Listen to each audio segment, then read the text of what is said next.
Okay, welcome everybody to our final talk on dealing with emotions, transforming negative emotions. Сонь хэсэг яаж дарах хэрхэн дарах вэ гэдэг нь хичээлээ. Энэ удаагийн сүүлийн хичээл нь орох нэ. Saying to Hulana, I wondered if anybody would brave the elements, would come out in this change of weather. So thank you for coming. Бороотой байхад хүрээд ирэх хүн байна уугүй юу гэжсэн та нарыг хүрэлцэн ирсэн баярлалаа гэж.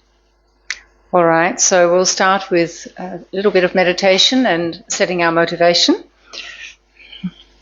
Хичээл өмнө багахан бясалгаад тэгээ бясалгалынхаа дараа сэтлээ төрүүлээд тэгээд хичээлдээ орё. So just adjusting your posture so that you feel alert, comfortable. Нуруугаа цэглээд цэг шулуун суугаарай. And start by bringing your attention to the region of the trunk of the body, just noticing the natural breath, the movement associated with that. Ингээд анхаарлаа их бие дээр буюу амьсгал орж гарахад их биений хаана хөдөлж чинь тэр хөдөлгөөн дээр тогтоож барья. By dropping our attention down here, it helps us to let go of discursive thought or extra thinking. Just let it go and come into the more peaceful part of the body.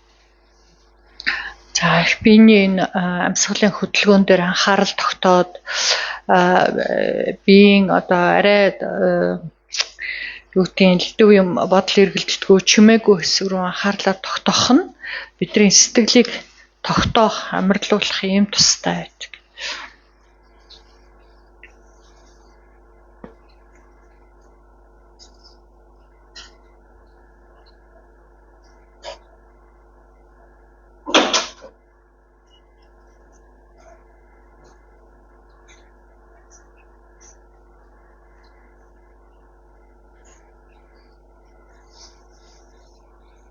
So when you find that your mind gets pulled by some kind of distraction, as soon as you notice it, just acknowledge distraction, let it go, return to observing the movement in the trunk of the body of your natural breathing. Анхаарал энэ амьсгалын хөдөлгөөнөөс өөр ямарваа нэг юм руу татагдаж сатаарах тэр болгонд нь анхаарлаа алдчихэ гэж мэдсэн даруйда буцаагаад энэ амьсгалынхаа хөдөлгөөн лөө татж авчраад тогтоогоод байгаарай.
And then you can let go of focusing on this movement. And I'd just like to share a quote from His Holiness the Dalai Lama to inspire us with our motivation this evening.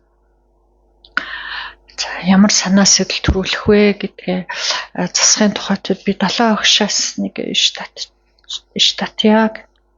So His Holiness said, "This need to control negative emotions is something I try to make people aware of wherever I go." Далайгч тэрхийн тайлдахдаа сэтгэлд байгаа энэ сүрэг муу сэтгэлийн хөдөлгөөн буюу нисванистыг дарах нь чухал юм аа гэдгийг би бусдад ухааруулахын тухайтад хаанч байсан хизээч байсан би үүнийг л сургадаг. And then His Holiness said that all of us here are Dharma brothers and sisters, and we can see, or all see, how we can contribute to ensuring greater happiness in the world. За ингэж л чадах юм бол бид бүгдээрээ номын ахан дүүс бид энэ дэлхийн ертөнцийн амар амгаланд өөрсдийн хувь нэмрийг оруулж чадах юм аа гэсэн. So not by spreading Buddhism or trying to convert others as such, but by helping people reduce their negative emotions. Дэлхийн ертөнцийн амар амгаланд бидний оруулах хувь нэмэр бол бусдыг бурхны номонд оруулахтаа биш те. Ятгаж хүчлэхтэй биш харин сэтгэлд байгаа тэр сүрэг муу бодол нисванисыг дарахт нь тус болж чадах юм бол энэ бидний амар амгаланд оруулж байгаа хувь нэмэр юм аа гэсэн. So this points directly to each one of us. If we have this wish, this interest, to help others to reduce and eventually eliminate their negative actions, first we need to work with our own. Тэгэхээр бидний хийх ёстой ажил юу юм бэ гэдгийг энэ сайхан тодорхой айлтаад өгч юм те. Бид нэр бусдыг сэтгэлдээ байгаа тэр сүрэг муугаас салахад нь туслах ёстой юм байна. Тэгэж тусыг нь бүтээхийн тухайтад өөрийн сэтгэлд байгаа нисванисыг дарах нь юунд төрөнд чухал ажил юм аа. So of course there isn't an instant solution, an instant pill that can banish the negative emotions. It is a work that we need personally to commit to take responsibility for, so that we can contribute to not only our own happiness, but to the happiness of others, and especially to the peace of this world. Нисванисыг дарчдаг, арилгачдаг хурдан түргэн амар хэлбэр арга гэж байхгүй тий. Дарчдаг эмч гэж байхгүй тий. Тэгэхээр өөрөө өөртөөгөө л ажиллах тэгж чадах юм бол бид нар бусдын ч тусыг бүтээн гэсэн үг. Энэ дэлхийн ертөнцид тайван амгалан сайхан жаргалтай байхад өөрийн хувь нэмрийг оруулж байна л гэсэн үг болох нь.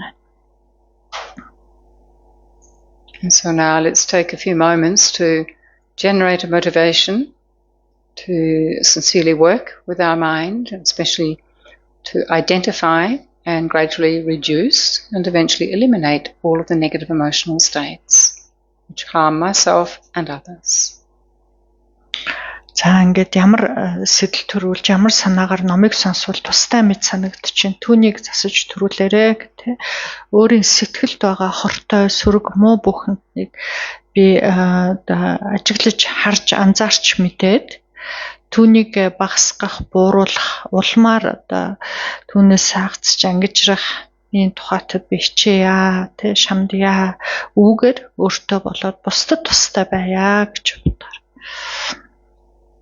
And it's best if we can open our mind and our hearts to think that I will do this in order to attain enlightenment or full awakening, so that I can become a perfect guide for all other sentient beings, bringing away from suffering to the peerless, lasting, genuine happiness.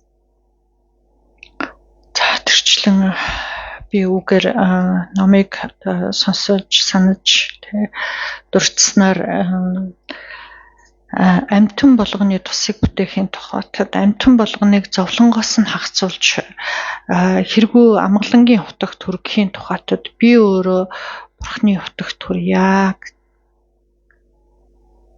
So just shape your motivation now and allow it to come sincerely from your heart. Ингээд дор бүрнээ өөрийн сэтлээ санаагаа сайхан засаж төрүүлээ. Бүр чин сэтгэлээсээ өөртөө өөрийнхөө үгээр засаж төрүүлээрэй.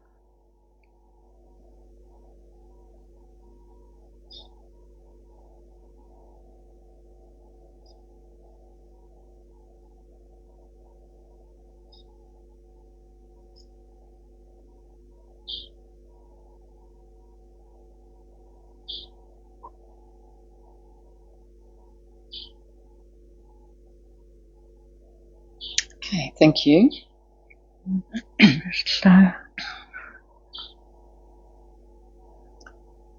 Right, so having spent quite some weeks on working with anger, tonight, in one night, we move to the quality or the negative emotion of attachment, which happens to be one of the 3 root poisons together with ignorance and anger. За урьдын хичээлүүд дээр голдуу уур гэдэг нисванисыг хэрхэн дарах юм бэ, амарлуулах юм бэ гэдэг харилцан хичээл дээр гэгчтэй. Тэгэхээр бидний сэтгэлд байдаг 3 гол одоо хор байж байгаа шүү дээ, тэ? Мунхаг, уур, шунал гэдэг. So attachment is a sneaky and a tricky one. It's not as obvious as anger. It's much more difficult one for us to identify it and then to really want to uproot it. За шунал хүслийн сэтгэл бол уураас өөр тий уурыг бид нар харж ажиглаж анзаарч болдог элтэд харагддаг ийм одоо нисванис байж байгаа шүү дээ тий. Гэтэл уур бол шунал бол тийм биш юм аа гэж тий. Яг энэ шунал байна гэд ингээд хараад танихад их амаргүй дээр тэгж олж харахад хэцүү байгаа учраас одоо үнийг амарлуулъя энэ нас хагцээ гэдэг сэтгэл төрөхөд ч бас тийм амар биш байдаг. So whilst it's quite complicated, we can actually break it down into 3 kind of particular focus points. The first one being want, having this longing desire. За тэгвэл илүү одоо харж анзаарахын тухайтад энэ шунал гэдэг сэтгэлийг нэг 3 хэсэгт хувааж харъя гэж байгаа юм да тий. Тэрний эхнийх нь болохоор нэг хүсэл байгаа гэдэг тий. За энийг л авчихсан, энэтэй л болчихсан гэдэг. And so this want, this longing desire is directed towards something or someone or some situation that we don't have and we really want.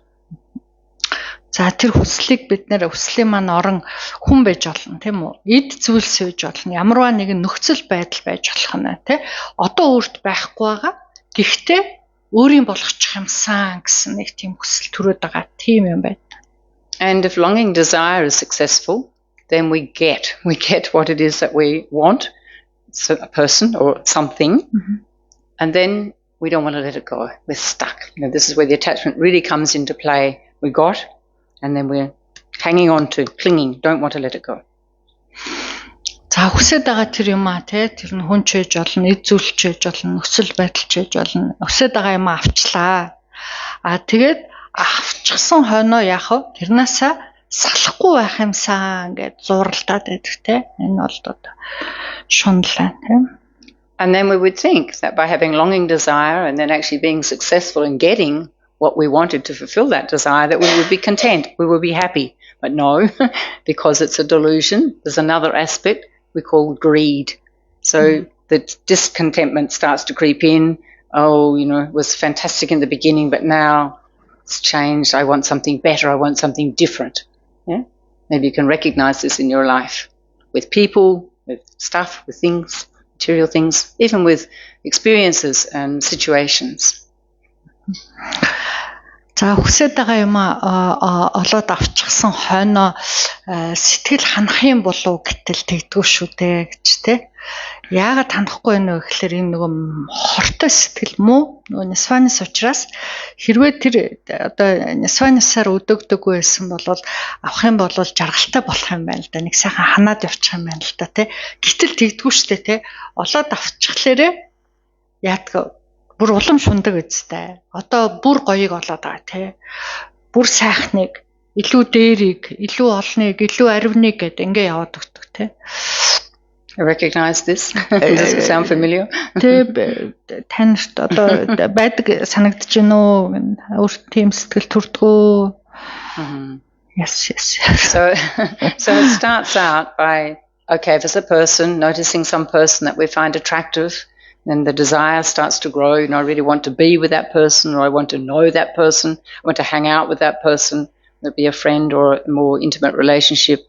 And then we go then to the getting part. So that can lead to all sorts of different behaviours. За жишээлх юм бол нэг хүнийг хүнд одоо хүнийг хүсэх сэтгэл төрлөө гэж одоо те тэр нь найз нөхдийн хуваар хүсэж болно. Эсвэл одоо хань нөхрийн хуваар хүсэж болно те. Тэгэхээр яах вэ? Эхлээд одоо үргэлж хамт байгаад ах юмсан. Энэ хүний талаар ихийг мэдэх юмсан те гэсэн нэг ийм сэтгэлөө түрээд байдаг те. Тэгээд өөрийн болохыг одоо дараагийн шидэнд өөрийн одоо үргэлж өөртөө хамт байх юмсан гэдэг нэг бодол төрн тэ. So then this longing desire arises when we personally want something or somebody, want to go somewhere, especially in terms of wanting to have something. So, you can recognize in your life at different times, maybe not all of the time, different times you have this longing desire. Well, if only I could have that person, if only I could be there, if I could live in that country, or if I could have that job, or if I could have that reputation, or that qualification in education, many, many different things we can think of. If only I had that, then I would be happy. This is the story attachment tells us. За тэр хүсэж байгаа юм маань юу ч байж болно гэсэн шүү дээ тий. Хүсэхтэй болвол бидэрт ямар сэтгэл төрөх вэ гэхээр энийг л авчих юм бол энэ хүнтэй л байчих юм бол тэр газар л очиж юм бол тийм сайнаар хэлэгдчих юм бол тийм боловсрал олчих юм болвол би жарганаа тий гэд нэг одоо өсөд нь штэ нэг тийшээ очиод тэнд очиод амьдрч юмсан тий.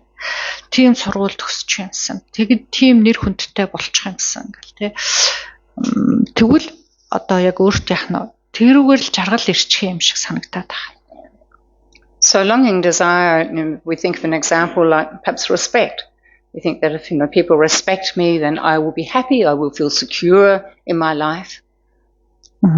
За өөр бас ямар хүслэж болох вэ? Хүмүүс намайг хүндлээсэ гэдэг. Хүмүүс надад хүндэтгэлтэй сайхан харьцах юм бол би одоо жаргалтай сайхан байх нэ гэх. And I wonder if this example might be appropriate in Mongolia. You can correct me if it's not, because it may not be. But imagine we are a Mongolian father. Each one of us, we're a father. And along comes Sagansar. And what we want, most of our longing desire, as the father, is we want all of our children to come home and pay their respects to us in the right order and in the right manner. Yeah? Wearing the right dress and the right clothing. Yeah? I don't know, maybe I exaggerate. What do you think? За Монголд тохирох нэг жишээ юм шиг санагдаж байна гэж юм те. Жишээлбэл цагаан сар болоод олон хүүхэдтэй өнөр өтгөн айлын өрхийн тэргүүн байлаа гэж одоо те аав нь. Тэгвэл тэр аавын цагаан сарын хүсэл нь юу аах вэ те? Өөр хүүхдүүд нь бүгдээрээ сайхан ирээл те бүгдээрээ золгоол хүндлээл те өөрөө ширээний дээр суугаал те хүндлүүлэх юмсан хүүхдүүд нь бүгдээрээ хүрээ дээрээд надад одоо яа барих юмаа бариад хүндлээсэ гэд хүсдэг үү? Тийм хүсэл байдаг те. Бидэрт айгүй ойр сонсогдох багш бидэрт ойр буух ахл гэж жишээ татчих шиг байна л да. Тэгэл бах те. And then as a father, if I get that respect, I'm going to be really happy, I'm going to be really proud, I'm going to be happy. How long for? За тэгэд тэр л их сайхан өөрт нь жаргалтай байх юм шиг бодогдох бах те. Одоо би ихэнх Монгол аав нарт хэдээс одоо олон хүүхэд гаргаж өсгөж яасан одоо ирж надад хүндэтгэл үзүүлж золгоод тэгээ тэр л одоо өөрт нь их сайхан байх юм чи те. Хэр удаан жаргалтай байх болоо гэн тэр хүн. 3 days maybe. Is it a relatable example for you? Can you relate to that example? Maybe it's very difficult to know it's a desire, no? I mean, it's kind of a desire normal, for respect. It's kind of something normal. It should be like this, isn't it? Well, there should be. I mean, if from the from the father's point of view, that is really thinking that when he gets that respect, he has a desire for that. When he gets it, he's going to be happy, he's going to feel secure, he's going to feel that all is really well in his family. This is the story that attachment tells us. Maybe in some cases, it's they are happy, but my question is, how long for?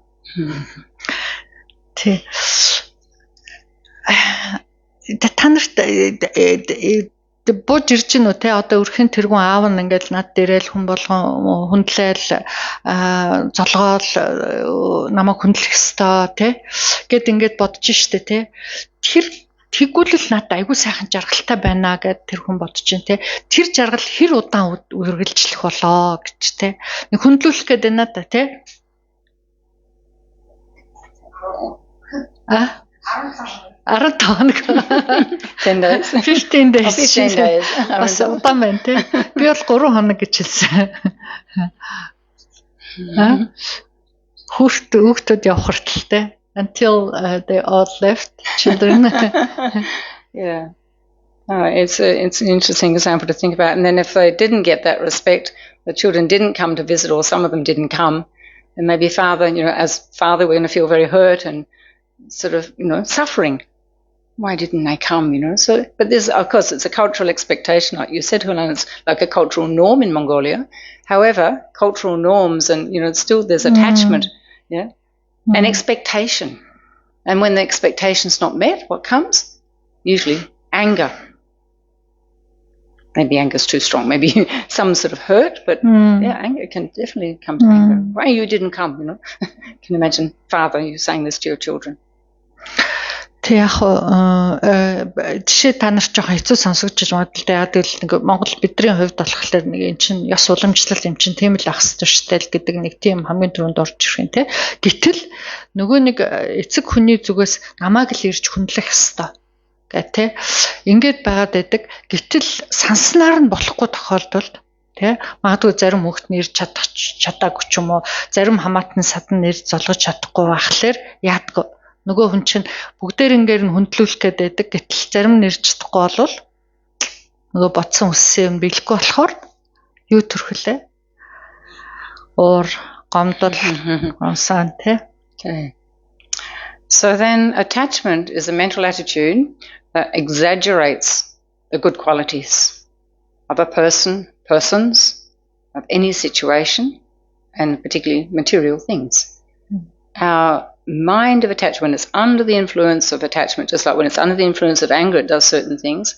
When our mind is under the influence of attachment, then it colours us to just see everything that's good in that person or that object at that time.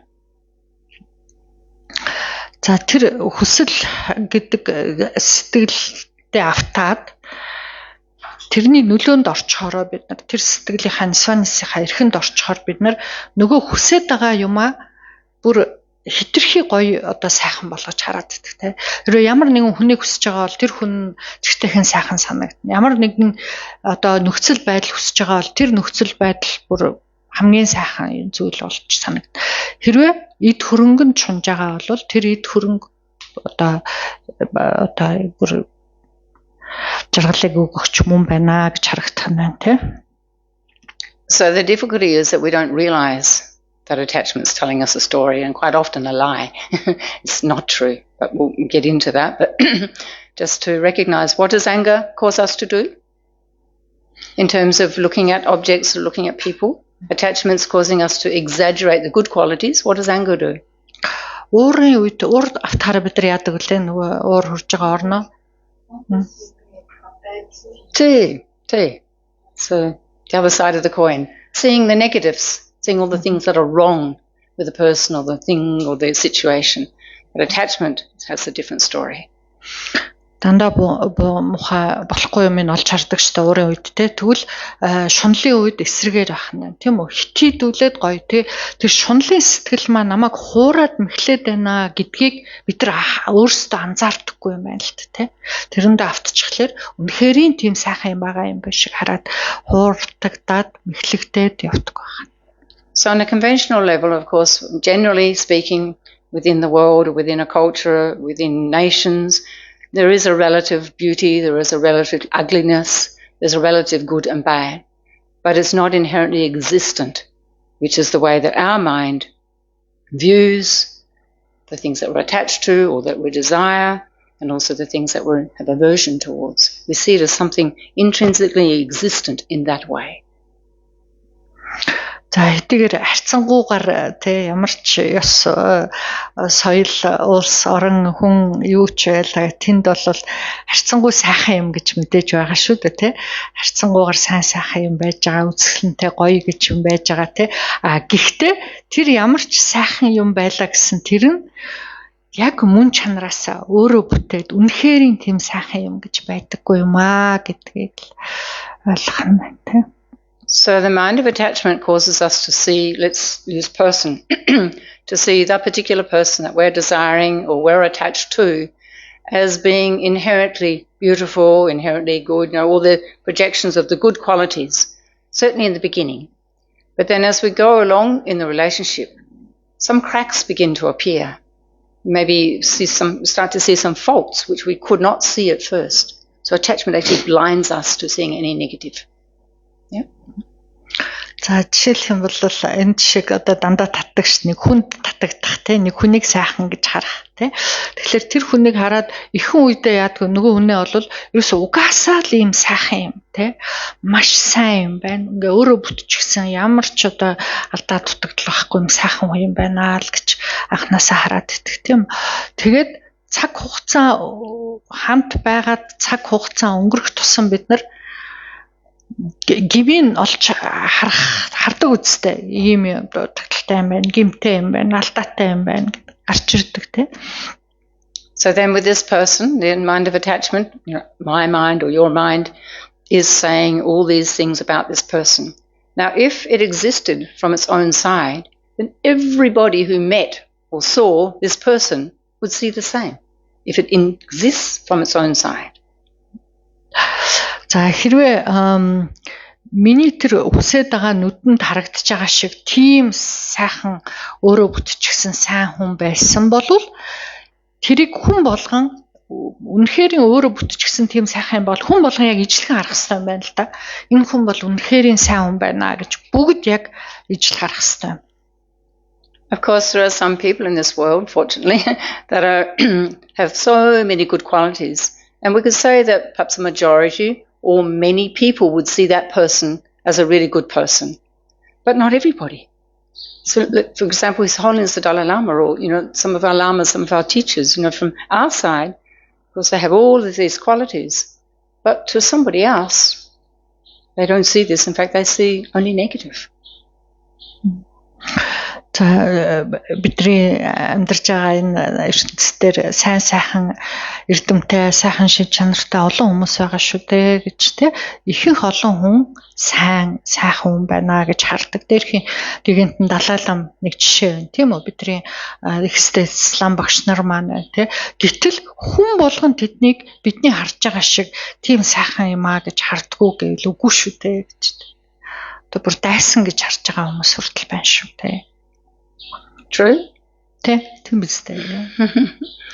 So we can't imagine, I'm imagining most of us here, if not all of us here, have this kind of great respect and really admire His Holiness the Dalai Lama for who he is, the way he's consistently pure, but not everybody sees this. So we have to say that what we see in a person or an object or a situation is coming from our mind, right? It's not coming from the side of the person or the object. If it's coming from that side, then everybody should see the same. And we can say this is not true, definitely not true. За бид нар далаах шиг байнга одоо хүндэтгэж биширч шүтэж сүжиглэж байдаг те хэргүй ариун одоо бурхан байна гэж харж байдаг те гэтэл хүн болгон тэгж хараад байгаа мó гэтэл үгүй байж байгаа шүү дээ те. Тэгэхээр энэ юу хэлээд байна вэ гэхээр бид нар ямар нэгэн юмыг яаж харах вэ гэдэг миний өөрийн сэтгэлээс үүдэж байна гэж те. Би өөрийнхөө сэтгэлээс л тэгж хараад байгаа болохоос ш тухайн цаана байгаа тэр зүйл нь тэгж харагдаад байгаа юм биш вэ те. Хэрвээ тэр цаана байгаа юм нь өөрөө бүтчихсэн тийм сайхан байсан бол бүгд яг ижлэхэн харах ёстой гэж хэлээд байгаа шүү дээ те. Тэгэхээр би юмыг яаж харж яах вэ гэдэг харж байгаа юмнаас харагдаж байгаа зүйлээсээ биш миний өөрийн сэтгэлээс байх нэ гэж те. So this view of holding something as inherently existent, with the qualities, whatever the attachment's telling us, is the main mistake. That we don't see that it's depending upon our own view, it's also constantly changing. Impermanence is at play, but we don't see that. Attachment doesn't tell us that. This person will always be the most amazing person, will always be the one that I love, da da da. We have many, many stories. And then many, many stories of after a few months or perhaps after a few years, we're looking somewhere else. We've got tired of that person, the one we wanted to be with 24 hours a day, all of the time, didn't want to be separated for a moment. Then maybe after a while, we can bear to be separated for a little while. Then eventually we never want to see the person again. We've had enough, Something went wrong. The crack came. Attachment was telling us a lie. We found out something different. We're no longer contented with that person. We're looking for somebody else. За тэгэхээр тэр нөгөө шунлын хүслийн сэтгэл өөрт нисванистаа автчаад тэгээ нисванисма намайг ингээ хуураад мэхлээд энэ шүү гэдгийг бид нар харж чаддггүй л хамгийн том асуудал тий. Энэ хотлоо юм байна шүү. Ийм гимтэй сэтгэл намайг ингээд мэхлээд энэ шүү гэдгийг бид нар өөрсдөө анзаарч харж мэддэггүй юм байна л тий. Тийм учраас дээр нөгөө шуналдаа автчихаараа бид нар мөнх ус гэдэг юм цаг үргэлж өөрчлөгдөж байдаг шүү гэдгийг ч хүлээн зөвшөөрч чадхаа бодит үннийг ч хүлээн зөвшөөрч чадхаа болчдөг тий. Тэгээд нөгөө хүнээ дандаа ийм байх ёстой гэх тий. Энэ хүн миний хүссэн миний одоо олж авсан энэ хүн маань бол хизээч өөрчлөгдөхгүй үргэлж иймээрээ байна. Тэгээд бид хоёр одоо хоногийн 24 цагт салахгүй ингээд сайхан байна гэж тийм бодлыг бид нарт шунал төрүүлдэг байхan те шунал хүслийн сэтгэл.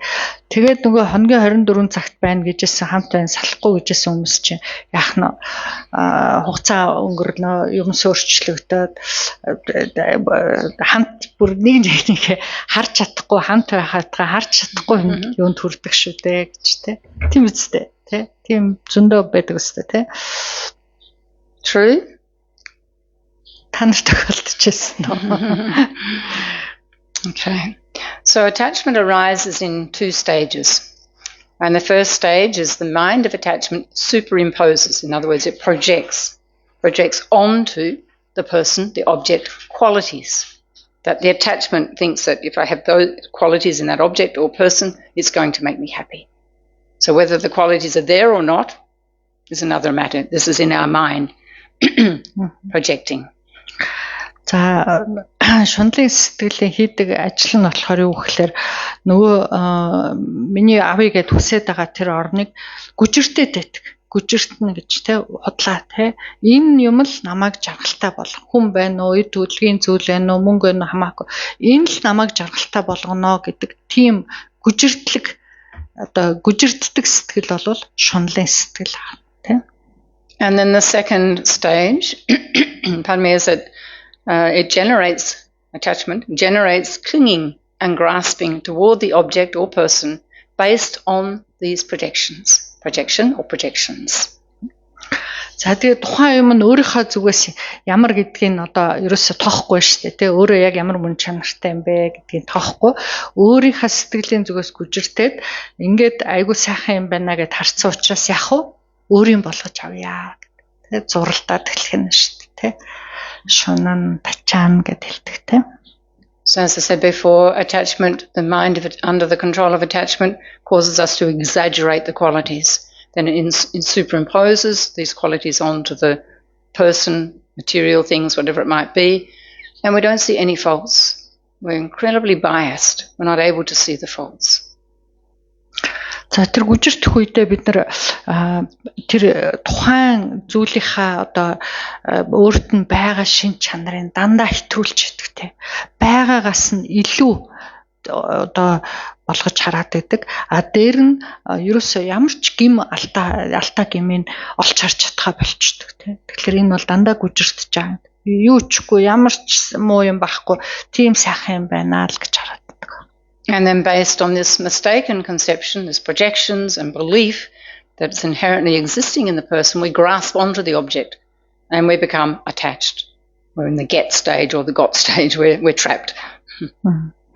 За тэгээ энэ бол одоо эндүрлэн шүү дээ те эндүрч хараад шүү дээ те байхгүй юмыг байгаа гэж хараад байгаа юм байхгүй болгоод ингээд эндүрээд те тэгээ эндүрээд нөгөөтгөө чихтэйхэн сайхан дандаа бидний өөрийн сэтгэлд байгаа шунлын байгуулчихсан нөгөө сайхан юм да яг шунаад барчих нь те.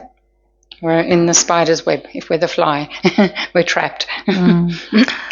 За тэгээд нөгөө юунд хоронд наалтцсан ялаа одоо юутай зүүрэлдэг үлээ те очоод дэнгийн ирвэхээ энэ шиг л очоод наалтчихна шүү те. And so this ignorance and wrong perception is the direct cause of attachment and it binds us to cyclic existence. За ингээ эндүрч харсан тэр нөгөө гүжиртлгээрээ очоод зууралтчихлаар бидрийг энэ хорвоогийн хүрдэн дотор ингээ зураад эргэлдээд байгаа юм чинь энэ юм аа гэж тэ. So why is it so hard to actually work on giving up attachment? За тэгвэл шунлаас салах амаргүй гэд хэцүү гэд хэлээд байна те. Хэцүү нь юунда байна вэ? Any ideas? Та нар юу гэж бодож чинь яагаад хэцүү юм болоо шунлаас салах? Эсвэл амархан гэж бодож байгаа ч гэж бодож шин. Couldn't see it's even see it's Tea. The reason being, why don't we think it's bad? Because we expect it. This will bring happiness. This will bring happiness. It's true. You know, the pleasure, a lot of the happiness, what we call happiness now in the samsara or in the worldly life, is actually attachment. And we call, the suffering of change. And we have the pleasure, and then it's because it's not genuine happiness, then it begins to change, and it turns into suffering. So this is always happening, but we don't recognize it. And especially when attachment's in our mind, it won't listen to that at all. So we're really reluctant to give up attachment because we associate attachment and with what we get from attachment initially as being pleasure, as being happiness. Why do we want to give up happiness? Хамгийн түрүүнд бид шунал гэдэг энэ сонс нэгдүгürt олж харж таньж чадахгүй байна тийм үү? Тэгээд тэр шуналаа муу гэж бас харахгүй байна гэж те одоо хортой юм хөнөөлтэй юм гэж бас харж чадахгүй байна гэж те яагаад гэвэл энэ хорвоо ертөнцийн бидний жаргал гэж нэрлээд байгаа юм чинь дандаа зовлонгийн шинжтэй гэдэг нэг урахуун зовлон байдгаа гэдгийг бол бид нар одоо хүлээн зөвшөөрч чадахгүй байгаа учраас те би хүсээд олж авсан юм намайг жаргаадаг шүү дээ гэж бид нар боддог юм чинь яагаад би хүсэхгүй байх хэвээр юм бэ те гэтэл тэр олж авсан жаргал маань төрхөн зуурын шинжтэй дандаа урахуун зовлон байдаг шүү дээ гэдгийг бид нар танихгүй байгаа учраас тэ үсчээ жарганаа гэд ингээд хуртаад яваад хөөцөлтөд яваад байна тэ. And then when people begin to hear this from a Buddhist perspective, and especially when we start talking about renunciation and giving up attachment, giving up anger, etc., then people get, oh my gosh, I have to give up my partner, I have to give up my family, I have to give up all my material possessions. We get this extreme idea. What we have to give up is the mind of attachment, the mind of anger. It's not all the stuff. Sometimes we need to reduce it. Sometimes we need to step away from certain people if it's like a toxic or not a helpful relationship. So, there are situations where it's appropriate, but it doesn't mean that you have to leave everybody and abandon your loved ones. It's not saying this at all. It's in the mind. That's where the work is. Giving up the attachment in the mind. За ингээ бурхны ном сонсоод шунал уур хилэнгийн тухай яриад ялангуяа магад гарахын сэтгэлтэй гэд ингээд ярихлаар зэрэг хүмүүст нэг буруу ойлголт төрөх гээд юм тэр нь юу гэхээр ерөөс эд хөргөхгүй байх хэрэгтэй юм байна тий одоо хань нөхөрчгүй байх хэрэгтэй юм байна тий тэр юмнууд нь л буруу байгаад байгаа юм шиг тий гэтэл үгүй энэ тэр тийм гэсэн үг огтхон ч биш шүү гэж тий өөрийн сэтгэлд байгаа уур шунлаа салах ёстой л гэж хэлээд байгаа тийм. Тэгээс гадна талын тэр бусдад бол буруу юм алах тийм. За магадгүй зүгээр хит их юм бол бидрийг бас тийм тэгээ шунлаасаа хагацхад амар болохгүй байж болно тийм үү зарим юмнаас татгалзах хэрэгтэй байж болно тийм дээр нь их тийм муу нөлөөтэй одоо нисвансын нөхөр энтраас бол хагацах хэрэгтэй байж болно гэхдээ гадна талын хүнч вэ төрөнгөч вэ тэрэнд буруу байхгүй өөрийн сэтгэлд байгаа шунал уур гэмтэй юм шүү гэдгийг ойлгох хэрэгтэй. So Lama Zopa Rinpoche says that no matter how much we enjoy samsaric pleasures. So here you can think worldly pleasures. We can never find satisfaction. And this is the door to all suffering. Цаана сансрын жаргал цэнгэл гэдэг юмны хойноос хөөцөлтөд хизээч сэтгэл хандахгүй гэж цопорын буч айлддаг те. Тэгэхээр тэр бидний хизээч сэтгэлийг хангадгүй тийм юмны хойноос хөөцөлтөд байгаа нь өөрөө зовлон болоод байт юм байна л те. Тэгээ зовоод байт юм бид те. So what Rinpoche is referring to here is the worldly pleasures. And for people who don't have like an authentic spiritual path, and here in this context we can say haven't met the Dharma, don't have some understanding of Dharma, then their whole life actually is just continually trying to avoid suffering and searching for pleasure, searching for happiness, in the material things, in relationships, in the education, whatever it might be in the life. And this is the sole purpose of their life, is to avoid the suffering and try always to go towards the happiness. But we know that's impossible to do, isn't it? Even if we want that, this is not actually the purpose of our life. And it doesn't bring, when we get all the stuff, when we get the person we really desired, it doesn't bring us this genuine lasting happiness. Of course we can have enjoyment, we can have pleasure, but it doesn't last. This is the trap. It's impermanent, always changing. За энэ хорвоогийн ертөнцийн жаргал цэнгэл гэж юу хэлээд байна вэ гэхлээр зэрэг нөгөө ялангуяа одоо энэ ном дэдийн номыг мэдгүй хүмүүсийн бүхэл амьдрал нь зөвхөн л одоо төр зургийн жаргал идэлхийн төлөө л байдаг тийм. Тэгэхээр бүхэл амьдралыг зөвхөн энэ ертөнцийн жаргал төрхөн зургийн юмны төлөө өнгөрөөчихлөөр амьдралын утга учир нь тэр юм шиг бодогдоод байдаг тийм. Тэгэхээр тэр нөгөө зуралдаж хүсэж олж авсан юм нь маш богино хугацааны байдаг учраас тэгэл одоо тэр сэтгэл нь чанамж гэж байхгүй дараагийн өөр нэг юмны хойноос хөөцөлтөөл ингээл амьдрал өнгөрнөө гэж тий. Тэгэхээр энэ ертөнцийн жаргал цэнгэлийг олохын төлөө хойноос нь хөөцөлдөх юм бол хизээч олдохгүй юм шүү гэдэг. Үнэхээр энэ тийм байдаг үстэй тий. Богино хугацаанд жаргах боловч дахиад өөр нэг юм хэрэгтэй болоод байдаг тий. Тэгэхээр энэ ертөнцийн жаргал гэдэг бол өөрт одоо жаргаадаг юм өчүүхэн төдийч байхгүй юм аа. Тийм учраас зовлонгийн шинжтэй юм аа гэсэн үг.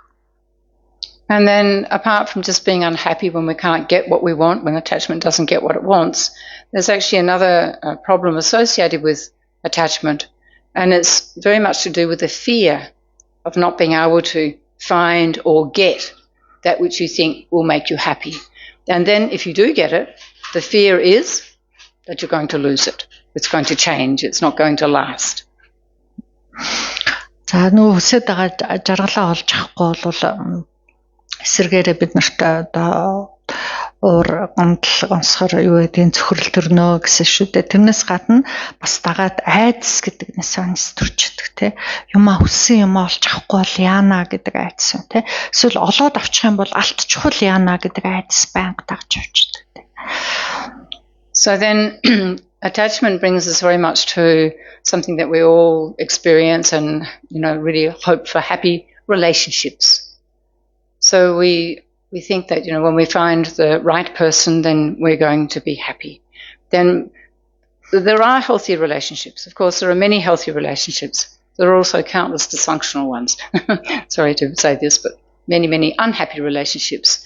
And so relationship often is a mixture of attachment and love. But for many people, they don't know the definition of love.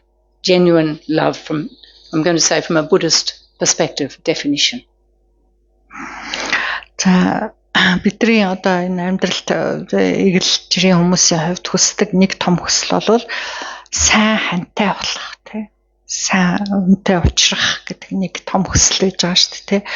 Гэтэл тэр одоо хүнтэй уулзрлаа гэд дандаа үрд жаргалтай амгалантай байдаг юм гэж байдаггүй гэж тий.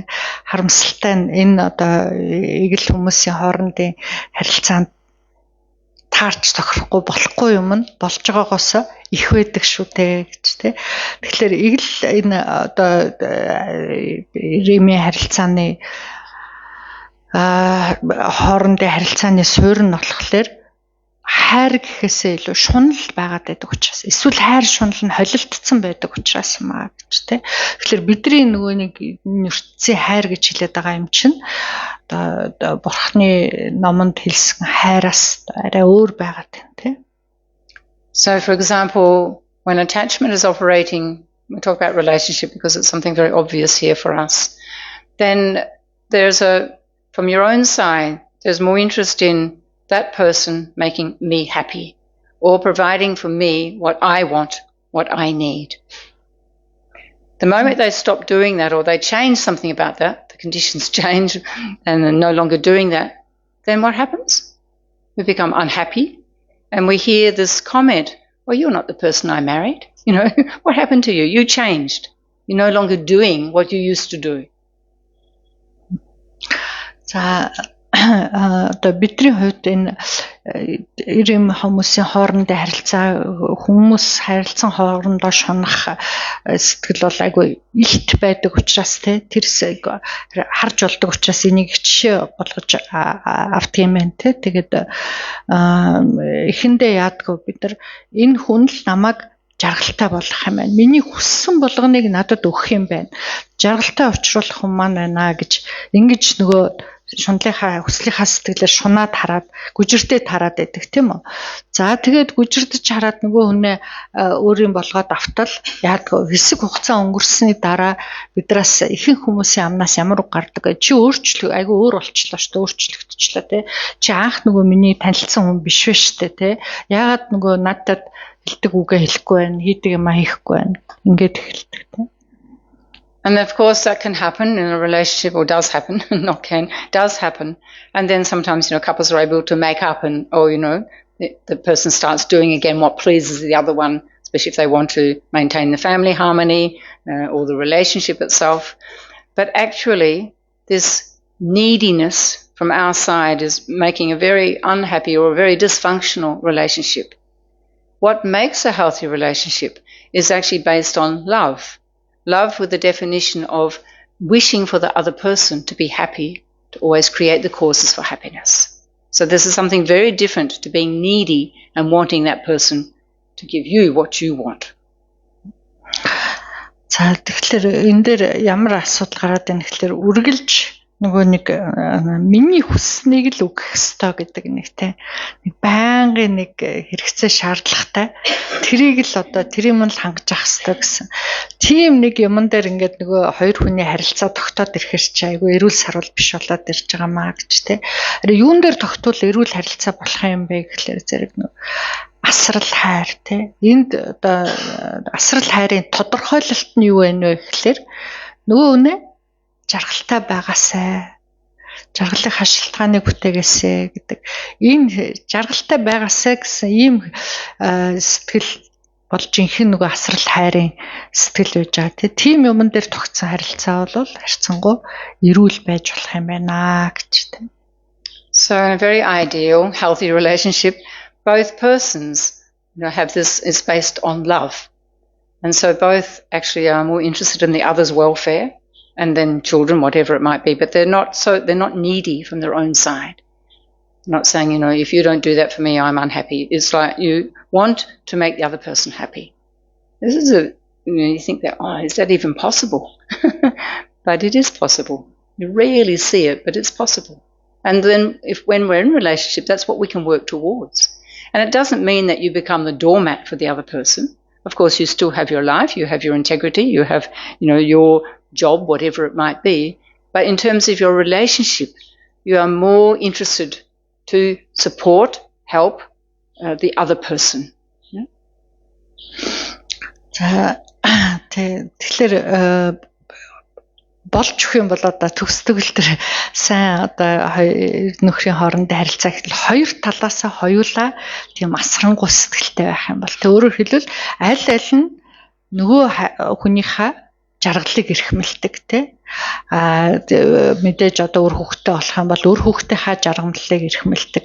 Ийм байх юм бол тэр төгс төгөлдөр харилцаа. Тэрнээс биш чи намайг жаргах хэвээр, чи надад одоо өгөх хэвээр, чи намайг ингэхгүй бол одоо би жаргахгүй нэ ч гэх юм уу. Тийм нэг байнгын нэг шаардангуй шаардсан одоо хамаарсан тийм харьцаа биш.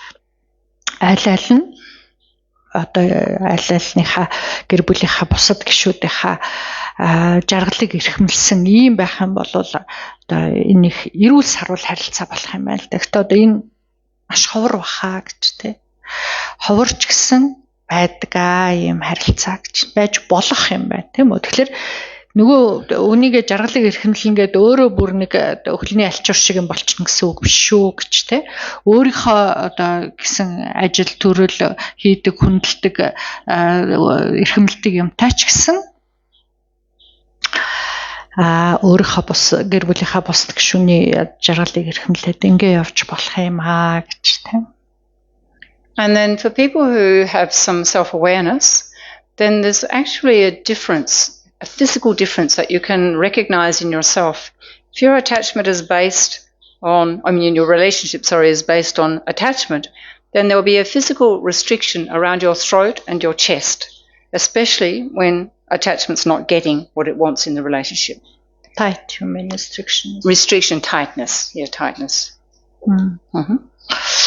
За хэрвээ бид нар өөрийнхөө нөгөө нэг биенийхээ одоо хэлж байгаа юмыг анзаардаг, бие анзаардаг хүмүүс ахын бол тэр эрэмийн хоорондын харилцаа эрүүл сарвал байна уу, эсвэл зөвхөн шунал хүсэл байна уу гэдгийг хэлж болох юм байна л да, анзаарч болох юм байна те. Жишээлх юм бол маш их одоо шунал хүслийн сэтгэл дээр тогтсон тийм харилцаа бол энэ хоолой цээжиндээ их тийм чанга хатуу байгаад байдаг гинэ, чангарсан те. Ялангуяа одоо маш их шунаж хүсээд тэгээд тэр хүссэн юм авч чадахгүй байгаа тохиолдолд бол те чангарчаад байна.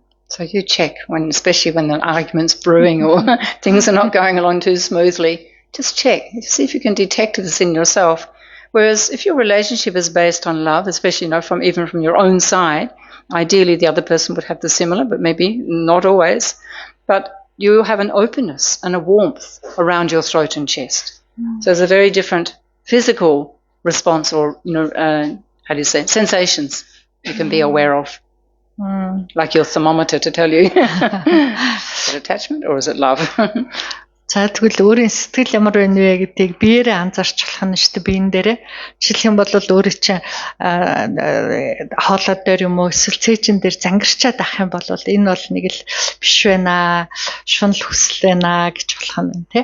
Хэрвээ нөгөө хүнээ үнэхээр хайрладаг тий, чин сэтгэлийн асрангуй хайр байх юм бол энэ цээж тийм тэнэгэр уужим зангирсан юмгүй тэгээд ийм тийм халуун дулаан тийм мэдрэмж байх юм байна шүү те. Does that make sense for you? Анзаарч ирсэн үү та нар?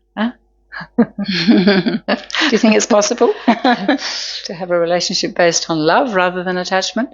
Of course, most we can say, I don't know if most, but a good number are mixed attachment and love. We need to tease the attachment out and really cultivate the true, the pure love. Шунал хүсэл гэхээсээ илүү асрангуй хайр дээр тогтсон тийм харилцаа байж болох юм байна гэж санагдаж байна уу гэж байна. Гэхдээ яг үнэн хэрэг дээр ертөнцийн эгэл хүмүүсийн хоорондын харилцаа ихэнх л шунал хүсэл дээр тогтсон байна. Тэгвэл шунал хүслийн арай багасгаад асарч хайрлах сэтгэлийн нэмээд ээж болох боломжтой юм байна л да. Something to think about and to work on if we need to. Баталцаж үзэхгүй да гэж те. Тэгээд бидний бас нэг оролдож ажиллаж үзэх юм байх юм байна да. And then there's so much to say about this topic, but I'm just going to skip through some of the key points. There are two types of desire. One that's very much like driven, as we were saying, by attachment. We call this problematic. It's the one, the desire that's always, driven by attachment is problematic. It brings problems. За энэ шунал хүслийн сэтгэлийн талаар бол энэ Нисванисын талаар яриад ах юм бол бас дуусахгүй гэж тий. Гэхдээ нэг хоёр янз байна гэж тий. Нэг нь болохоор байнга одоо зовлон авчираад байдаг. They all bring problems. All the delusions. Yeah, but we're just talking about attachment. Yeah, the attachment also brings problems. Yeah, attachment brings problems. Yeah. Because desire, craving desire, remember it's all attached to attachment. So why it's a problem? Actually, attachment is a liar. Attachment lies to us. It exaggerates. And unfortunately, we go completely for the ride because of habit. За зовлон дандаа авчирдгаа гэж тий. Яагаад зовлон авчирдгүй гэвэл бидрийг хуураад байгаа гэсэн шүү дээ. Дандаа мэхлээд байдаг учраас тийм үү. Нөгөөхөндөө хуртаал яваад тахлаар мэдээж зовоод байна үсттэй тий. Худлаа юм дүнмшээл яваад байгаа тий. Тэгээд дэрийгээ дээр нь бид нар ерөөсөө олж харж чаддаггүй гэсэн тий. Тэгэл тэрийгээл дагаал хүслээ дагаал тэрэндээ автаал дагаад яваад байдаг. So that first type of desire is the undesirable desire. It's not the desire we want to follow. But there's a positive desire. Тэг хүсэл дотор хоёр байна гэдэг. Нэг нь болохоор дандаа зовлон авчирч идэх тий.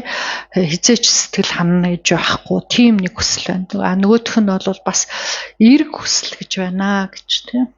So for example, the desires that we have to meet a spiritual path, to meet spiritual teachers or to meet good teachers with whatever it is we want to learn, but particularly in relation to the spiritual path, the desire is that we want to hear the teachings, we want to follow the teachings, we want to attain this state of perfection, which if we have heard enough teachings, we know that we all have this potential. So this desire is what we call a healthy desire.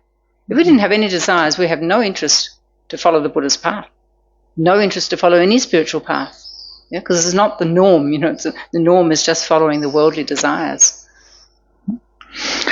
За эрэг тустай хүсэл гэж байна гэж тий. Тэр нь бол мэдээж бидний одоо ном сонсё тийм үү. Өөрийнхөө сэтгэл оюуныг хөгжүүлье тий. Намайг одоо номонд залах багштай учръя тий. Тэгээд одоо явандаа бол миний өөрийн сэтгэлийн тэр уг мөн чанар төгс төгөлдөр болох тэр мөн чанартаа хүрье гэх тий.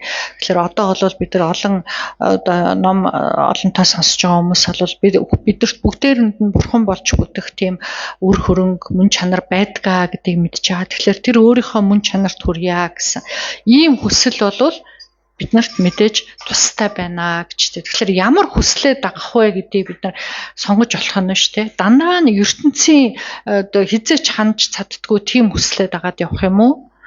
Одоо өөр тустай хүслийг дагах юм уу гэдэг. And whilst we have the habit of the unhealthy desire, we will never have complete peace. За тэр эрүүл саруул бус нөгөө Нисванисын хүслийг дагах юм бол хизээч сэтгэл амгалантай байна гэж байхгүй гэж. And then I'll just share a few 1, 2, 3, 4, 5 phrases where we look at our projections and our selfish expectations. So there's a way we can transform how we deal with situations in our life. Maybe I'll put it like that. But how to deal? So there are foundations that actually help us to cut through attachment and selfishness. There's just some phrases of what we can do compared to what we normally do. За тэгээд бидний нөгөө энэ хүсээд шунаад байдаг тэр Нисванисын сэтгэлийг бас дарах зарим нэгэн аргаас нь дурдъя гэж. So the mind of attachment wants to get love rather than give love. За шунал хүсэл байгаа цагт бид нэр бусдыг асарч хайрлая гэхээсээ илүү бусдаар хайрлуулъя л гэж хүсдэг байна. So the healthy alternative, of course, we turn it around. So we want to give love rather than always seeking to get love. За тэгвэл мэдээж үүний эсрэгээр эрүүл саруул сэтгэлтэй байя гэх юм бол хайрыг хүсээд байхасаа биш өөрөө бусдад өгье гэж бодох нь тийм. And then in our life we seek to be understood rather than trying to understand others. Дээр нь хүсэл шунал сэтгэлд байгаа цагт бид нар бусдыг ойлгоё гэхээсээ илүү намайг ойлгосоо л гэж хүсээд байдаг тийм. So our selfishness causes us to seek self-confidence rather than respecting others. За бидний бас одоо энэ хүсэл шунлын сэтгэл бусдыг respect хүндлэх гэхээсээ илүү өөрийгөө л хүндлүүлэхийг хүсээд байдаг байна тийм. Selfishness also causes us to seek praise and encouragement rather than giving it to others. За өөрийгөө л гэсэн энэ шунлын сэтгэл бид нар бусдад урам зориг өгьё, бусдад сайн сайхан үг хэлье гэхээсээ илүү бусдаас урам зориг авах юмсан, бусдаас сайн сайхан үг сонсох юмсан л гэж бодоод байдаг. And the last one is we don't like criticism, but have the habit to criticize others. За хэдий өөрөө шүүмжлүүлж муучлуулах дургүй ч гэсэн бусдад шүүмжлэл муучлалыг одоо хэлэхдээ дуртай байгаад байдгаа гэж. So this makes sense for you? Тэгэхээр энэ бол бидний шунлын сэтгэлээс гарч байгаа юмнууд ахна тий. Тэгэхээр яах ёстой юм бэ гэдгийг нь ойлгомжтой байна уу гэж. Something again to think about. So I'm going to go very briefly through the disadvantages of attachment. There are many, but I'll just pull out the key ones here. За шунлын сэтгэлийн гэмүүд юу юм бэ гэдгийг заримыг нь дурдчих. Яг. So like with how we've spoken before about when we're wanting to give up something, like we talked about anger, any of the negative mental states, negative emotions, we need to spend quite some time being honest and really identifying the disadvantages of the negative emotion so that we will be inspired, will be motivated to give it up. За одоо хичээлүүд дээр ч гэсэн зөндөө дурдсан шүү дээ гэж те ямар нэгэн нисванасаас хагцъя гэдэг сэтгэл юун дээр дөрүүлж төрдөг юм бэ гэхэлэр гмийг мэдчих юм бол те ямар хортой гэмтэй юм бэ гэдгийг бүр нэг сэтгэл зүрхэндээ ортол мэдэх юм бол за энэс хагцахгүй болохгүй байх шүү гэсэн тийм сэтгэл төрхөн те. So firstly, attachment disturbs our mind. It makes it very unpeaceful and unclear. When you're under the control of attachment, especially if it's to a person, all you can think about is that person, I want to be with them, why they don't call me, why they don't text me, why, it can be all-consuming. За шунлын сэтгэл одоо нисванас сэтгэл байгаа цагт бидний сэтгэл юм тодорхой биш болчдөг те тодорхой тунгалаг чанараа алдаад байнгын үнцэж хямарч яадаг. Нэг л үнцээ хямрал болох нь сэтгэл дотор хамгийн наацхан жишээ те хин нэгэн хүнд шунж байгаа гэхэд тэр хүн л толгой дотор одоо сэтгэл дотор байна штэ өөр юм орж ирэхчгүй те тодорхой юмыг тодорхой тунгалгаар бодно гэж байхгүй те яагаад туцсахгүй байна яагаад бичихгүй байна яагаад ярихгүй байна гэд ганцхан л тийм л бодол эргэлж. Or another example to get away from persons to stuff. Maybe it's to alcohol, maybe it's to chocolate, maybe it's to cigarettes, something that's not healthy, not helpful, or, we're just addicted to it. So we go into the supermarket, we have a shopping list to get, but all we can think about is that chocolate. And we go past the chocolate aisle, and it's like the chocolates are saying, buy me, buy me, buy me. But if you look and you step back, it's your mind of attachment. Oh, if I have that one, wow, that will be really delicious. Then we eat the whole bar of chocolate, and then how do we feel? Was there really happiness in the deliciousness? Because then maybe we start to feel very unwell. Or it could be the alcohol, or it could be the cigarettes. We just can't go. It's like the things are talking from the shelves. Buy me, you have to have me, then you'll be happy. Check does your mind of attachment work like this? Or any kind of shop. Заавал одоо хүнд шунах сэтгэлийг жишээд таад яг одоо өөр бидэрт асар олон шунал байгаа шүү дээ гэж те арх тарсан шунж болно тамхи чихэрлэг зүйл те янз бүрийн идэж уух юм одоо өчнөө юм шунж байгаа те тийм сэтгэл давмгай байхад бид нар дэлгүүр орохлоор ямар байдаг вэ? Юу бодож ийн гэдгийг хараад үзээрэй гэж те. Шунлын сэтгэл байгаа цагт яаж хямарч ийн гэдэг те. Жишээлбэл одоо би шоколаданд шундаг байлаа гэхэд шоколадны хажуугаар явхад бүгдээрээ надад сайхан харагдаал те.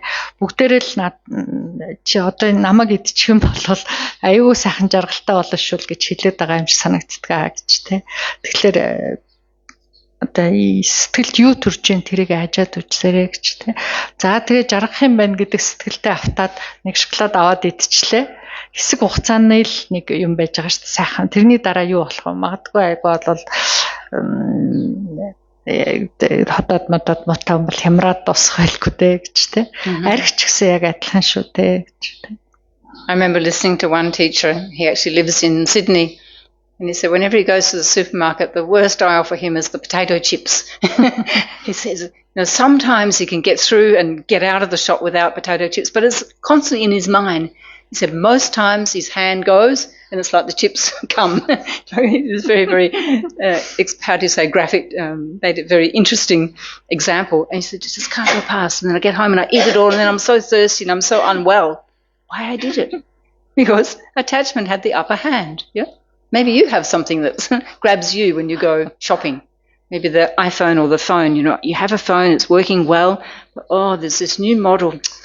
The camera's better, it's going to do this. And, we have, and the mind of attachment's completely engaged in, I have to have that phone or I have to have that gadget, whatever it might be. Yeah? Австралид нэг ном заажсэн багш маань энэ талаар их сайхан өөр дээр жишээ татаа ярьдас. Тэр хүн өөрөө нэг чип бид нар чипс гэдэг үү те? Chips, potato chips and crisps maybe you call. Тийм юмд их дуртай хүн юм байна л та те. Тэгээд дэлгүүрт орохлоорэ хөрөхөд тэгэл ганц бодлон л тэрийг л авах юмсан л гэж бодоод байдаг юм байна л да. Ерөөсөө идмэр санагдал тийм үстэй бид нар нэг дуртай юм аа л бодоод явдаг шүү дээ. Тэгээ нүүн болохоор тэр өөрт нь тусгүй гэдгийг бас ойлгож штэ те. Заримдаа цөөхөл тохиолдолд чипс авахгүй гараа явж чаддаг гинэ. Ихэнх тохиолдолд яаж иж байгаа л өөрт нь янз бүрийн бодол орж ирэл за нэг удаа идчихье за ингээл тэгэл аваад тэгээд нөөтгөө очоод зогсохгүй нэг уутыг идчихлээр зэрэг яадаг айгу мухаа нөгөө ам цангадаг штэ чипс идсний дараа ч цул давсан ч те ам цангаа тэгээд сэтгэл санаа ч гэсэн тавгүй нөгөө болохгүй юм идсэн бөөн зовлон болтгоо гэж тэгээд тэгэхээр та нарт ч гэсэн одоо янз бүрийн тиймнүүд байгаа байлгүй дээ гэж те одоо сүүлийн үед бол нөгөө шинэ гарсан утсан чунах нэг юм байж байгаа зү те өөрийнх нь одоо утсан ярьж болсоор байтал шинэ юм гараад тэгэхээр яадаг лээ бид нар энэ юм хүчтэй ийм зураг сайн авт юм байна ингэ тийм байна гэж шунлын сэтгэл маань надад баахан юм хэлнэ үстэй те энэ л яг хэрэгтэй энийг л авчлаа одоо болно айгуу сайхан болчих واخ гэл те гэх мэтэр бидний шундаг юмнууд янз бүр байна тэгээд тэр өөртөө өгүүлдэг юмнууд маань янз бүр байна те. Then watches are another one, aren't they? This one's got a round one, but gee, that square one's really nice. Or the triangle one, or the Apple Watch, or the band. Don't like that colour anymore. It just catches us in so many ways. Before we know it, we've got to go to the shops to get that different one. Yeah, maybe we saw one or we heard about one. Цаганд их дурлдаг хүмүүс байдаг штэ гэж те. Ийм хэлбэртэй нь гоё, ийм осортой нь гоё, ийм л гоё. Одоо тэгээд Apple цагнуудаа болоо юуг нөгөө юу гэвэл өнгийн солихгүй болохгүй нь те. Юу гэвэл нэг осрын солихгүй болохгүй те. Шинээр юм гоё юм гарчиж ингэчиж гэл те. Тэгэхээр бидний өөртөө хэлдэг юмнууд ч юм бүр гайхамшигтай штэ зөвтгөж яадаг юм. I'm sure you all have your own pet examples. Favorite examples. Бүгдээрэнд нь л тийм жишээ татах юм байж байгаа даа гэж те. Attachment starts very young in our life, early in our life. I have a very vivid memory that I was, I think, first or second year of primary school, and then my mother used to give us some pocket money for the chores that we had to do. So we saved up, and of course Christmas is the big thing, and you're supposed to then use your pocket money to buy a present for each family member. And we only had one shop in the little town in the countryside, Huduyo, from the farm. And then this one shop, it had this beautiful little white purse with a little gold chain. And, I looked at it and I went, I have to go and buy presents. But, I went back and I ended up buying that. And I got home and I said to Mum, "Oh, I did this." She said, "What? How could you do that? What about all the family members?" I said, "I'm sorry, but I just have to have it." I was 6, 7 years old. So attachment starts really young. Yeah. Maybe you have some of your own examples. It'd be lovely to have storytelling time. But I remember this one very clearly. Oh, I'm so ashamed now. Why I did that? Under the influence of attachment. This hard-earned money, and it was irresistible. Чи шунал хүслийн сэтгэл том багаас төрдөг шүү дээ гэж те жоохон хүүхдүүдтэй хинэрч залахгүй тийм байдаг шүү дээ гэж те өөрийнхөө нэг юг санаж байна гэдэг нэг 20 дугаар ангитай байсан болоо жоохон байсан тэгээд ээж нэг гарын мөнгө гэж жоохон мөнгө өгдөг байсан юм байл да тэрийгэ цуглуулж хагаад тэгээ баяраар гэрийнхандаа уулын бэлэг авах хэрэгтэй юм л да. Ялангуяа нөгөө Christmas центраар эдэр чинь бүгдээрээ бэлэг өгдөг юм чинь тий. Тэгээ нөгөө мөнгөө цуглуулж агаад бэлэг авах гад тэр жижигэн тосгон нь ганцхан дэлгүүртэй байсан юм байна л да. Тэндээ очиод тэгэл тэр гэрийнхандаа юм авт юм байна л да уулна. Тэгээ очсон чинь нэг тийм амар хөөрх жижигэн цагаан цүх байсан гинэ алтан осор мосортай. Тэгэл тэрийг хараад би энийг л яаж иж байгаа л ах юмсан гэд бодсон. Тэгж бодоо тэгээд тэр бодол нь хүсэж штэ те. Тэр хүсэлтэд автаад бүх мөнгөөрөө тэр цүнхээ аваад гэрийнхандаа ямар ч бэлэг аваагүй нэг удаа ирчээж үлээ гэж те. Тэгээд ээжтэй хэлсэн чинь ээж би мөнгөөрөө энэ цүнх авцсан гэсэн чи ээж нь бүр чи дөгөө хүмүүстэй ямар бэлэг өгөх гэж байгаа ингээ бүр гайхсан. Тэгээд тэрнийхээ дараа бас жоохон харамсаад иччээж үлээ гэж те.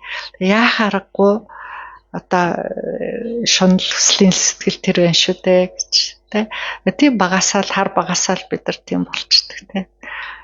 I was the most unpopular family member that Christmas. But, I can't remember how long I really liked the purse for even now. It was like maybe till Christmas and then it wore off. Yeah. Anyway, that's just an example. Don't think, it's only something when you get more, you get older and then an attachment comes. It's there from birth. Шунаж хүсгэд нас явахлаар суралцдаг юм аа гэсэн тийм байхгүй шүү дээ тий. Ерөөсө хар бага наснасаа л тийм юмд маш сурцтай байдаг шүү дээ гэж тий. Тэгээ нөгөө их хүсэж авсан тэр цагаан цүнхээ одоо хэр удаан тэгээд нэг тэрийгэ баярлаж баяссан бол тоо тэгэл удаж төдөлгүй нөгөө тийм тэгэл сонирхолгүй болол үлдсэн мэдтэй гэж тий. Тэгээд хүнд бэлэг өгөх байсан тэр боломжоо алдаад So attachment leads us to do silly, and that one for me was in the category of silly, or dangerous things. For example, if we don't have the money or we really want something from somebody else, but we can't buy it or we can't find another one, it causes us to steal, to lie, even to kill. Yeah, so it's a very dangerous mental state. За шунлын гэмүүдийн нэг нь бидрийг одоо их тэнэг бөгөө тухаангүй айхтар хортой хөнөөлтөй зүйл үйлдэл хөдөлдөг шүү дээ гэж те. Маш ямар нэг юмыг маш ихээр хүсээд тэгээд өөрийн болгож авч чадахгүй болвол хулгай хийн, хуурч мэхлэн, заримдаа бүр бусдын аминд хүрхэн байдаг шүү дээ. And then it causes our mind to go up and down. These seesaws in the children's playground, you sit here and one goes up and one goes down. If we look in our daily life, when attachment has what it wants, we're kind of up. And then when we don't have what we want or can't get what we want, we're down. We're on the opposite side. Our mind is just like this seesaw if you really watch it. Шунал давтсан үедээ бид нар сэтгэл тогтун байна гэж юусаа байхгүй те үргэлж дэш доош яг нөгөө дүүжин дайжин тоглоомтой л адилхан те дүүжин өөрөө дэшээ гарчлаа те шунал мунлаа хүссэн юм маань өөрт ирээд нэг сайхан болонготой бид нар сэтгэлээрээ хөөрөөл байрлал те дэшээ олч авч чадахгүй болвол доошоо олч те байнгын дэш доош савчаастай л байх нь шунлын эрхэнд орох юм бол те. And for example, if we are with a person in a relationship or close friends even, and that person maybe gets very depressed, for example, then quite often we also get depressed because of the attachment. It doesn't help us actually to help the person. If we follow the attachment, we just go down with that person. This is of no help at all. Шунал сэтгэл байгаа цагт бид нар за хэрвээ хин нэгэн хүнд одоо шунаж тачаасан байлаа гэж бодъё те. Гэтэл нөгөө хүн сэтгэл санаагаар бутарч гунаад ирэхлээр зэрэг бид нар яг дагаал доошоо сэтгэлээр унаад идэх те. Тэгэхээр нөгөө тусуулах юм маань байхгүй шүү дээ. Өөрийн сэтгэл шуналтай болохоор нөгөө үнээл дагаад тахаас ш. Тусаар байгаа байна те. And then as I was saying before, we always want more, we want better. The happiness and pleasure that we get when we get the items or the persons, etc., doesn't last. So it's very temporary. But, our mind attachment doesn't tell us that, oh, this will be for a little while. We have the belief this is going to be forever.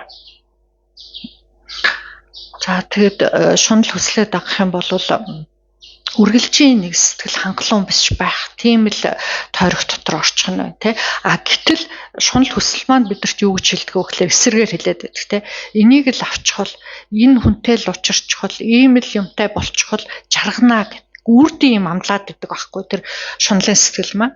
Гэтэл тэрэнд нь бид нар харамсалтай нь хууртаад байдаг. Тэр үрдийн амлаад байгаа юм нь хэзээ ч бидэрт ирэхгүй шүү дээ гэж те. Тэгэл одоо сэтгэл хангалуун биш болж гонсойж цөхрөх юмд л унаа гэж. Also, attachment gives rise to other negative emotions. As we mentioned earlier, when attachment doesn't get what it wants, then comes anger. Also, attachment causes us to be possessive and also very jealous. And in our relationships, this is a huge obstacle, to be jealous, to be possessive, and to be very dependent upon that other person or persons doing what I want in order to be happy. За шунал хүслийн өөр нэг юм нь болохоор шунал хүслээс үүдээд өөр бусад нисванисууд төрөөд байдаг тийм үү. Мэдээж одоо өссөн юм авч чадахгүй болвол уурлнаа гэсэн, уур хорсол төрөх нь байна тий. Айдас төрнө гэсэн. Хармын сэтгэл хартай болдог шүү дээ тий. Шунаж хүсэл их байх тусам хардаад байдаг тий. Дээр нь одоо миний л байх хэрэгтэй гэдээ өөрийнхөө л эрхэнд оруулах гэдэг. Гэх мэтэр маш олон нисванисууд дагаа төрөөд явт. And then attachment causes us to have unrealistic expectations of others or of what things can give us, what situations will bring to us. Because of this projection, because of this only seeing what it is that we want, we think will make us happy. So we project that on to the persons, the stuff, and the situations. And then it's not, it's not realistic. It doesn't usually pan out quite the way that we expect or attachment tells us, because it's lying. За шунал хүслийн сэтгэл өөрт автцсан байгаа цагт бид нар нөгөө юмаа дандаа хэтрүүлж хараад байдаг учраас тэр хэтрүүлсэн хэмжээгээрээ юм найдаж гордлоод байдаг. Нэг баахан л гордлого явдаг те. Ингэчих болов надад ингэчих болов ингэчих болов. Тэгээд тэр гордлого их байх тусмаа илүү одоо гонсойно гэсэн үг шүү дээ. And so it also doesn't allow us to see things correctly. We hallucinate, we project our fantasies, and we follow fantasies. За тэгээд юмсыг одоо бодит байгаагаар нь харж чадах тэр чадвараа алдчихдаг те. Дандаа л нэг юм эндүүрэл дунд байх нь шүү дээ те. Хий хоосон мөрөөдөл дотор л амьдраад байна те. Бодит байдал алдагдчихнаа гэсэн үг байна. So there are more disadvantages, but I think you get the gist. I'm sure in your own life, if you examine, if you haven't already, then you will find that there are many drawbacks to attachment. And one thing is not to believe its story. Because like anger, we have a narrative, a story around particular situations when we're getting angry or are angry, and our mind is just telling us everything negative. So attachment is doing the same deal, but it's telling us everything positive about the situation, everything that we want, that we think will make us happy. This is very unrealistic. За ингээд шунлын гим эргүүг дуудаад ах юм бол дуусахгүй нахна. Тэгэхээр та нар бас өөрсдийнхээ амьдрал дээр үзэж харж амссан юмнасаа бол бас жишээ татаад өөртөө дурдж санаж олон шүү дээ гэж тэ. Тэгэхээр бид нар хамгийн гол нь юуг анхаарах ёстой гэхээр шунлын сэтгэл бидэрт юу хэлээд байна вэ гэдгийг л ажиглаж анзаарч сур. Тэгээд тэр нь энэ бол хэтрүүлэг шүү гэдгийг л өөрсдөө бэлдэж авах юм байна тийм үү. Уур болохоор зэрэг юмны мууг нь хэтрүүлээд байдаг гэсэн шүү дээ тий. Би ямар нэгэн хүнд юм уу юмд ууралж хорсож явах юм бол нөгөөтийгээ муухай юм л хэтрүүлээд байх нь тий. Байж болонгүй муухагаар олж хараад байх нь тий. Тэгвэл яг тэрнтэй адилхан шуналтай байгаа бол байж болонгүйгээр гой сайхан болгоод хэтрүүлээд байх нь тий. Тэгэхээр тэр шунлын сэтгэл юу өгүүлээд байна вэ гэдгийг хараад тэгээд түүнд одоо автахгүй байх чухал байх нь. So as is the case with all of the teachings, it's important to check. How you check in relation to your own life, your own examples. Is that true? When I get that new thing or I'm with that person, is that true? Am I always happy or, does it last for a while and then it disappears? Like, check what are your experiences. Bring up your own examples of how attachment is operating in your life. And what do you experience from that? Do you experience great joy, lasting happiness? I think not. But for you to check. За хамгийн гол нь өөрийнхөө одоо үзэж амссан амьдрал дээр тулсан юмнаас жишээ авч татаж их одоо ажиглаж шинжлээрээ гэж тий. Номонд бол одоо хэлээд энэ шүү дээ тий. Ямар ч шунал хүслээр олж авсан тэр зүйл нөгөө амлсан жаргалаа үрд өгдөн гэж байдаггүй гэж тий. Тэр нөгөө амссан ямар нэгэн хэмжээний жаргал цэнгэл байсан бол тэр дандаа зуурдын төрхөн зуурын хэсэг хугацаанд байж байгаа л алга болчдөг. Тэгэхээр нөгөө дотор бодож исэн энийг л авчихвал ийм л юмтай болчихвол ийм л хүнтэй учирчихвал байнгын үрдийн жаргалыг авнаа гэсэн тэр юм болвол одоо амснараа хизээч байдаггүй гэж номонд бол хэлээд байна. Тэгэхээр энэ үнэхэрийн тийм үү гэдгийг өөрийнхөө амьдрал дээр шинжилж үзээрэй гэж. Okay, so there are remedies for overcoming attachment just as there was for anger. But because of our limit of time, we need to finish in a couple of minutes. We have a handout which deals or contains the main remedies for anger and the main remedies for attachment. So I would encourage you to read through that, work with it and see, if you find it's useful. And as I said before, checking with your own daily experiences. So I'm sorry I don't have time to go through it, point by point. За уурыг хэрхэн одоо амьрлуулах юм бэ, дарах юм бэ, бууруулах юм бэ гэдэг ингээд зарим нэгэн аргуудыг бид нар ярилцж ирсэн гэж тэгээ шунлын сэтгэл дээр бол бидний цаг үнэхээр өгөхгүй тэр талаар ярилцж амжихгүй нэ. Гэхдээ надад бол нэг юм тарах материал байна гэж. Энэ дээр уур одоо хорслоо багасхыг гэвэл юу анхаарах юм бэ? Шунал хүслийг бас багасхыг гэвэл юуг бодож явал тустай юм бэ гэсэн нэг хэдэн зүйлийг санал болгосон ийм гарын авлага байгаа. Тийм учраас та нар уншаад бас бодоод эргцүүлээд тунгаагаад ажиглаж шинжилж үзээрэй. Хамгийн гол нь өөрийнхөө өдөр тутмын амьдралаас жишээ татаад шинжилээрэй гэж. So if we can reduce anger and attachment, it actually reduces and often removes a lot of the other negative emotions and negative mental states that come with that. За уур шунлаа багасгаад авах юм бол уур шунлаа дараад авах юм бол тэрийг дагаад бидэрт ирчээдэг төржээдэг өөр бусад нисванис бас багасаад явна шүү. Уур шунлаа дагаад бусад нисванис дарагдана гэж. Okay. So that brings us to the end of this course. Thank you very, very much for your interest and your attendance. And we'll conclude with a dedication. За ингээд энэ удаагийн Нисванисыг хэрхэн дарах вэ гэдэг хичээл маань ингээд өндөрлөж байна гэж та бүхнийг энэ хичээлд ирж оролцсонд маш их баярлалаа. Тэгээд буйнаа зориулцгаая. Thanks, Tom. Don't know if Fiona wants one. She knows it all. Did you want one? I have. You have. I'm sure you have here. If you don't, let me know. Okay, so let's take a few moments now to recall the motivation we set at the beginning. Хичээлийн өмнө чухам ямар санаа сэтэл төрүүлээд оролцсон бэлээ тэрийг эргээд нэг бодъё. Motivation being key is to the outcome of whatever we listen to, whatever we think about, and if we have a positive motivation, then it follows that we've planted many positive imprints in our mind stream. За тэр ямар санаа сэтэл төрүүлсэн бэ гэдэг, ямар санаагаар үлдчихэж байгаа вэ гэдгээс энэ тухайн хийсэн үйлээс ямар үр дагавар гарах вэ гэдг нь хамаардаг учраас энэ тэр сэтэл чухал юм аа гэж хэлээд байгаа тийм ээ. Тэгээд бид нар буйны сэтлийг ихэнд нь төрүүлсэн учраас буйны үр хөрөнгийг олонтой хураасан байна. And so now we consciously dedicate all of our positive imprints in our mind, any benefits, anything that rang true for us in the teaching, we dedicate all to the fulfillment of our motivation. Ингээд тэр хураасан сайн буйны үр хөрөнгө өөртөө ном сонсоод сэтгэл төрсэн ямарваа ухаарал юу байна энэ бүхнийг үрд таны энд зорж ирсэн тэр санаж сэтсэн бүхэн танд бүтэх болтугай гэж зориулъя.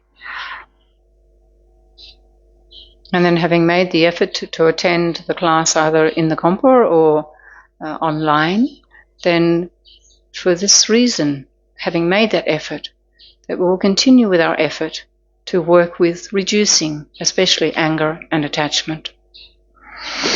За тэрчлэн та бүхэн энд одоо зорж ирээд энэ дуганд ном сонссон уу эсвэл захимаар сонссон уу энэ бүхний буйнаар цаг үргэлжид өөрийн сэтгэлд байгаа нисванисыг амарлуулах дарахад одоо хичээн шамдах болтугай гэж зориулъя. Ялангуяа уур хорсол, шунал хүсэллийн нисванисыг дарахад шамдах болтугай. And recognizing that by keeping the habit of attachment and anger, following these minds, then this is leading us to the path of suffering, the last thing that we want. We want happiness. Шунал уур гэдэг энэ нисванас даавта түүнийг дагаад авах юм бол зовлонг л бүтээгээд байна гэдгээ бид үргэлжиж урдан санаж байх болтугай. And then we can dedicate for the long and stable life of His Holiness the Dalai Lama and all of our precious gurus, particularly that their holy wishes for sentient beings can be quickly and perfectly actualized. Бидний хураасан энэ сайн буян бүхний шимээр дээрхийн гигантэн Далай Лам болон бусад бүхий л ихэстэд слам багш нарын өлмий бат хоршоод амтны тусад тавьсан эрүүл бүхний төрчлэн өтөр түргэнэ биелэх болтугай. We can also dedicate that the correct reincarnation of Kyabje Lambasop Rinpoche will be found, that Rinpoche will have all of the conducive conditions to grow up well so that he can continue to fulfill his vast visions for benefiting sentient beings. Энэ сайн буян бүхний шимээр цавдуурын бүчил амтны эндүрэггүй хувилгаан дүр нь өтөр түргэнээ тодроод амтны тусыг асар ихээр бүтээхэд цохилдох шалтгаан болгоно бүрдэх болтугай, шалтгаан нөхцөл болгоно бүрдэх болтугай. At this time we particularly dedicate our merits, individual and collective, to the dispelling of all wars, all hatred, all violence, which appear to be escalating at this time. May these all be dispelled, and may true peace and harmony amongst all prevail. За бидний дор бүрнээ болон хамтдаа хураасан энэ буйны хүчээр энэ дэлхий дээр гараад байгаа элдв дайн, самуун, харилцан биенээ хорлон, уурсах, хорсох, түрэмгийлэх, харгас бүхэн энэ бүхний хүч өтөр түргэнээ амарлаад харин харилцан эвтэй найртай амар амгалан орших болтугай гэж зориулъя.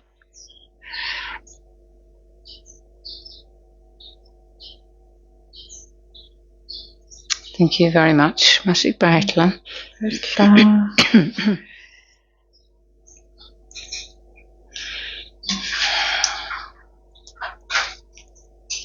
Okay, so that concludes this course, and now we have summer break, of course, after Wednesday with 2 meditations, and then Friday night for yoga for those people who are coming to yoga. And then we will have Mani retreat, 23rd of August to the 21st of September. After that, we will resume our program back at the centre October, which sounds like an eon away, but it will come around very quickly. In the meantime, we need to think about what we've learned and put it into practice as much as we can. Question it, check it out. If you find it to be true, apply it. За даваа гарагийн хичээлүүд ингээд энэ удаад өндөрлөж байна. Тэгээд энэ 5 гарагт 2 бясалгал хоёулаа орно.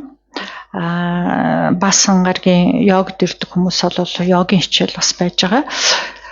Тэгээд эх 7 хоногоос бол зуны амралт эхэлж байна.